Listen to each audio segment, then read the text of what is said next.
Daniel, suite à ces lieux ouverts, toi tu proposes, cette réflexion sur les lieux ouverts, une réflexion très spécifique sur la posture de non-sachant.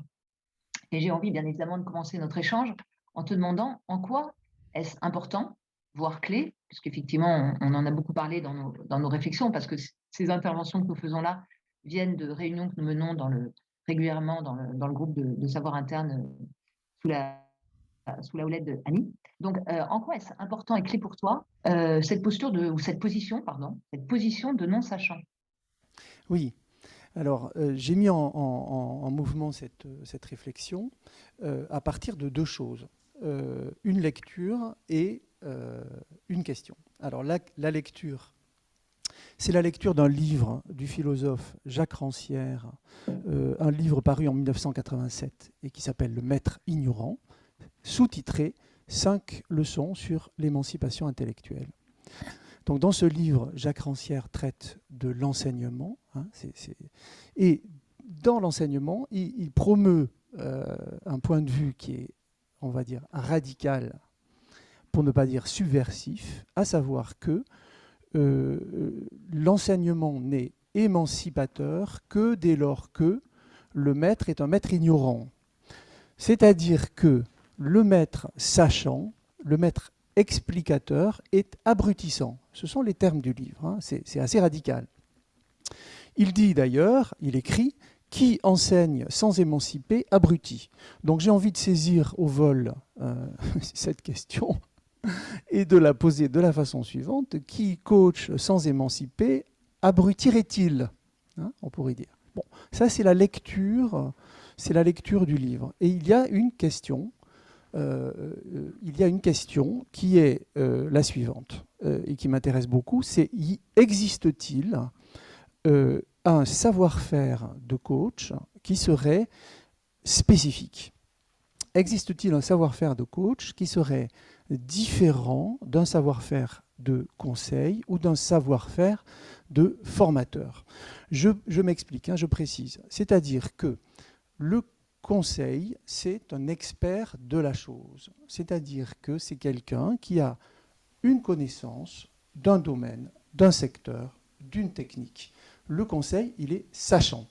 Donc, il peut arriver qu'il y ait, que soit appelé coaching, la sollicitation des conseils d'un expert. Mais pour autant, est-ce qu'à ce moment-là, cette personne mobilise un savoir-faire spécifique? Qu'est-ce qu'un formateur si ce n'est quelqu'un qui est expert du chemin vers la chose? C'est-à-dire, il sait par où et comment guider quelqu'un vers ce qui lui manque du côté d'une connaissance, du côté d'un savoir. Donc le formateur est sachant, le conseil est sachant. Et je forme l'hypothèse, c'est une hypothèse de travail, en dialogue avec la lecture du livre de Jacques Rancière, je forme l'hypothèse que la position de non-sachant, elle permet de qualifier un savoir-faire spécifique et elle permet aussi de pratiquer le coaching à partir de cette position. Tout à l'heure, Florence parlait de Socrate. Socrate et la maïeutique sont souvent cités en référence dans la littérature sur le coaching. C'est vrai que Socrate, il tient une position de non-sachant qui l'amène à sans cesse questionner l'autre. Oui, tout à fait. Et c'est intéressant parce qu'il est toujours difficile de définir cette position de Socrate sans tomber dans, sinon un dogmatisme, du moins une catégorisation. Et ce n'est pas un enseignement, ce n'est pas de la formation, tu viens de le montrer, ce n'est pas du conseil non plus. Et pour autant, Socrate, effectivement, une position de non-sachant, sans être pour autant ignorant. C'est là où il y a quelque chose d'intéressant qui se joue, je crois. Oui, alors Socrate, que faisait-il? Il usait du questionnement pour amener l'autre à parler, hein, et pour amener l'autre à, on pourrait dire, accoucher une connaissance qu'il ignorait détenir. Donc c'est l'autre qui est ignorant, hein, et Socrate feint, on peut dire. Il est dans une feinte, il est dans une ruse. Son questionnement en tant que non-sachant est une ruse pour permettre à l'autre d'accéder, hein, à cette connaissance qu'il ignorait détenir, ce qui produit un effet de surprise, toujours, et forcément de résistance. Mais ce qui est important de repérer, c'est que pour Socrate, l'enjeu, c'est des vérités pour tous. Ce sont des vérités générales. Hein. L'enjeu, il est philosophique, c'est-à-dire de toucher, on pourrait dire, à des vérités universelles. Or, dans l'accompagnement, ce qui est visé, ce n'est pas le général. Hein. Ce qui est visé, c'est le particulier, ou même plus précisément le singulier. Or, le singulier, la singularité, ne préexiste pas. Ce n'est pas quelque chose qu'il s'agirait de dévoiler, hein, mais c'est bien un travail qui va consister pour la personne à inventer sa façon de faire, ce qui va devenir son trait singulier.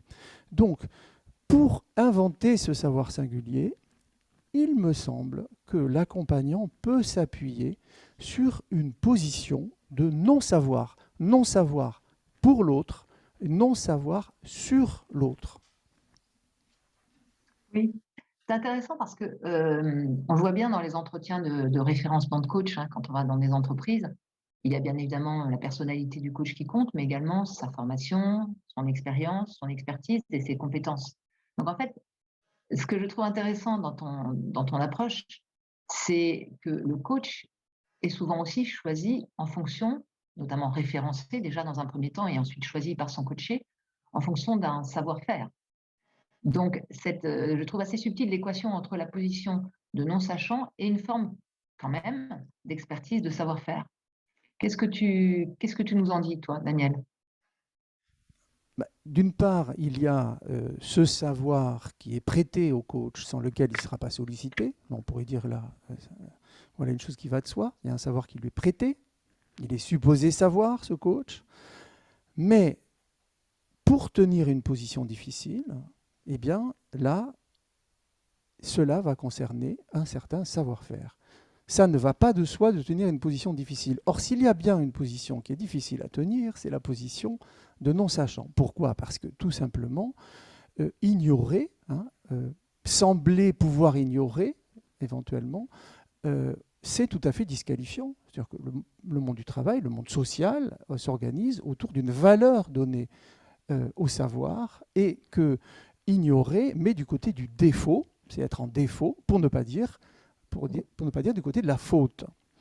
Donc, cette position de non-sachant, elle est difficile à tenir, et elle demande donc, pour la tenir, un certain savoir-faire. Mais il faut être très clair sur une chose, c'est que cette position de non-sachant, elle est impossible à tenir si le praticien est sur une logique de résolution de problèmes.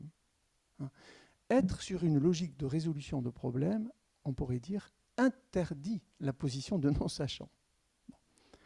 Donc, il me semble qu'il ne faut pas oublier une chose, c'est que dans une demande qui fait l'objet d'un dispositif de coaching, le problème, il est situé sur la personne, ou dans la personne, pour parler très simplement. Le problème, la personne elle-même situe le problème sur elle. Elle est, entre guillemets, le problème parce qu'il y a des choses qu'elle n'a pas, des choses qui lui manquent, dont elle se sent en défaut, mais elle situe le problème sur elle, et elle, ou elle craint ou d'être le problème, ou elle voudrait ne pas être le problème, ou d'autres voudraient pour elle qu'elle ne soit pas le problème.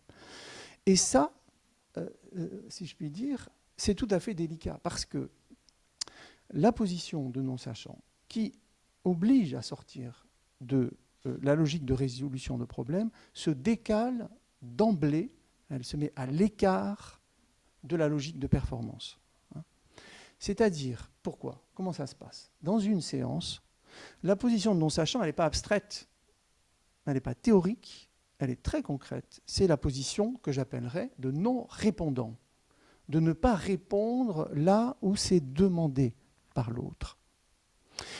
Donc, pourquoi ceci est extrêmement important? C'est important parce que lorsque une personne se situe elle-même comme problème ou comme obstacle, eh bien, la position de sachant, elle supposerait une objectivation de l'autre. Je sais pour l'autre, je sais sur l'autre. Et ça pose une question d'éthique, directement une question d'éthique. Et une question aussi, bien évidemment, une question d'éthique, et puis aussi Dans ce que vient de nous exprimer, enfin, on voit bien que la position de non-sachant est très exigeante. D'abord, elle, effectivement, exige de ne pas prouver quelque chose, de ne pas prouver son intelligence et sa voie de conseil, puisqu'on reformule ce qu'exprime un client sans forcément chercher ou définir de solution. On ne l'objective pas. On reste dans cette position-là. On ne rentre pas non plus dans la recherche de performance qui est souvent derrière ce qui est traité comme défaut au coaché, si on peut dire. C'est très exigeant cette notion d'éthique pour le coach. Oui, c'est-à-dire que c'est exigeant parce que ça va directement sur une question qui est centrale, quelle est la place du sujet dans les environnements de travail, en tant que le sujet n'est pas réductible à une fonction. Hein. Le sujet n'est pas réductible à une fonction, le sujet n'est pas réductible à un fonctionnement, il n'est pas réductible à un simple moyen. Hein. Là, je me réfère, mais très clairement, très précisément, à fondement de la métaphysique des mœurs de Kant, avec cette définition de la dignité comme étant le fait qu'un être humain ne peut pas être considéré comme un simple moyen, il ne peut pas être réduit à n'être pour l'autre qu'un moyen. Bon. Donc on va dire que ça, c'est une pierre d'angle de l'éthique. Et c'est aujourd'hui une question très difficile, et c'est quelque chose que nous entendons dans les séances, nous entendons des personnes que nous recevons. C'est une question très difficile dans un monde du travail qui est traversé par des injonctions de performance, de productivité, qui s'appuient sur des modes d'évaluation et de contrôle qui sont très serrés maintenant, et qui produisent des phénomènes très puissants d'intériorisation de ces injonctions. Donc, à cet endroit-là, la personne qui est en position de coach ne peut pas ignorer tout cela. Elle ne peut pas l'ignorer. Donc, cette position de non-sachant, non-répondant, elle vient ouvrir pour l'autre, elle vient solliciter chez l'autre une dimension de sujet en tant qu'un être parlant qui ne se réduit pas à sa fonction. Et qu'est-ce qu'un être parlant qui ne se réduit pas à sa fonction? C'est quelqu'un qui est toujours en situation, voilà, dans une actualité, mais aussi dans une histoire, dans une complexité qui lui appartient, c'est-à-dire aussi avec ses propres contradictions et aussi avec ses propres conflits. Alors, Jacques Rancière, dans son livre, amène ceci, il n'est pas le seul, loin de là, mais très clairement, et notamment sur la question de l'enseignement, et que nous pouvons tout à fait prendre, me semble-t-il, pour penser la question de l'accompagnement, c'est qu'il y a une irréductibilité du conflit entre un sujet et une institution. Il n'y aura jamais de rapport sans conflit entre un sujet et une institution.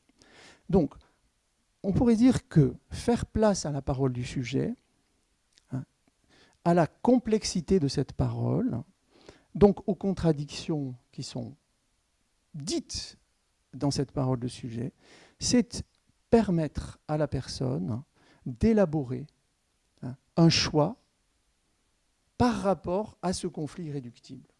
Ce n'est pas de considérer ces dimensions conflictuelles comme des erreurs à corriger ou comme des problèmes à résoudre, mais comme des expressions d'une conflictualité par rapport à laquelle il est rendu possible en séance que la personne fasse des choix de ce qui sera sa façon de faire avec ce conflit irréductible. Alors, dans le cours des séances, dans le fil des séances, eh bien, cette élaboration, elle va passer par l'acceptation de se perdre un temps, pendant un temps, de ne pas savoir exactement où ça va, comment ça y va. C'est-à-dire une certaine forme d'errance. Oui. Je pense que l'errance est peut-être... elle me fait penser à Anthony Robbins, qui à un moment donné, dans ses grandes sessions, il y a une dizaine d'années, aimait bien perdre les personnes justement en leur posant la question qui faisait que la personne perdait tous ses repères. Et il disait « she is confused. Ladies and gentlemen, she or he is confused ». En gros, la personne est perdue. Et c'est là qu'on peut bouger, c'est là qu'on peut intervenir. Parce que cette notion de flottement, elle est clé. Sinon, que fait un coach? Il se contente de dérouler les 3 ou les 2 objectifs de la mission, en vérifiant bien à chaque fois qu'on ne sort pas des clous et qu'on reste bien sur l'autoroute qui mène à la solution. Donc toi, c'est tout à fait, différent ce dont tu parles. Et effectivement, tu peux nous parler plus de cette, notion d'errance qui peut être aussi d'ailleurs partagée par le coach et le coaché? Bah oui, c'est-à-dire que peut-être que la question fondamentale de l'errance, c'est est-elle possible et est-elle autorisable? Voilà, est-elle autorisable? C'est-à-dire que pour ça, je dirais que l'arrivée en coaching se fait souvent par une forme de position figée. Hein, la personne, elle est figée quelque part. Et on sait que quand on est figé quelque part, il y a toujours un bénéfice, c'est qu'au moins on sait où l'on est. On est là. Et là, on connaît. Et on y est figé. On y est fixé. On y est pétrifié. Et parfois, on est tout à fait sidéré. Mais qu'est-ce que c'est que cette sidération? Hein, une interprétation possible, à partir des éléments que j'essaie d'amener dans le texte sur lequel je travaille par rapport au livre de Rancière, c'est cette sidération, on peut la comprendre comme l'effet de ce conflit qui n'est pas possible de cerner à ce moment-là. On pourrait dire dans un premier temps qu'il n'est pas possible de le situer, mais qu'il n'est pas possible de le nommer, ce conflit. Hein, donc, il y a une sorte de sidération d'arrêt. Et donc, l'enjeu d'un accompagnement, ça peut être de passer de cette sidération qui crée une immobilité, hein, à un mouvement qui va d'abord être un mouvement éventuellement d'une certaine errance.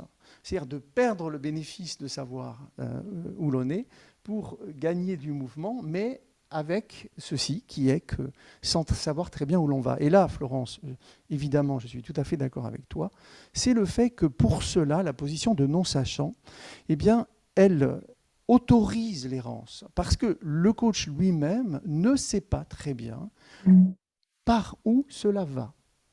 Et en soutenant la possibilité de ne pas savoir où ça va, par où cela va, ça renvoie. Hein, et là, je trouve intéressant de revenir sur cette notion d'émancipation, hein, qui est dans le sous-titre de Rancière, c'est-à-dire de passer d'une position de dépendance à une position d'indépendance, qui n'est pas une indépendance de mobilité, de partir forcément comme ça, n'importe où, n'importe comment, mais une indépendance qui permet la formation d'un choix. Hein, voilà, ça me paraît très important. Alors pour terminer, je voudrais ne pas passer à côté d'une très belle chose qu'il y a dans le livre de Rancière, et qui est la façon dont il parle du langage. À savoir, dit-il qu'il y a un usage possible de la parole qui n'est pas rhétorique. Hein.